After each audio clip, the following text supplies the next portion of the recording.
সুদানে সন্ত্রাসী হামলায় নিহত শান্তিরক্ষী সবুজ মিয়ার দাফন সম্পন্ন।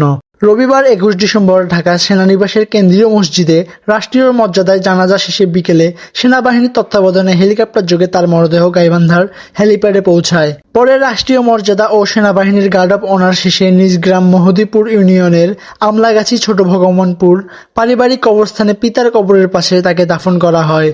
এ সময় উপজেলা প্রশাসনের কর্মকর্তা, সেনাবাহিনীর সদস্য ও স্থানীয় রাজনৈতিক নেতৃবৃন্দ উপস্থিত ছিলেন। মরদেহ পৌঁছালে এলাকায় শোকের মাতম সৃষ্টি হয়। নিহত সবুজ মিয়া বাংলাদেশ সেনাবাহিনীতে লন্ড্রি কর্মচারী হিসেবে কর্মরত ছিলেন। তিনি মৃত হাবিদুর রহমান ও সকিনা বেগমের ছেলে।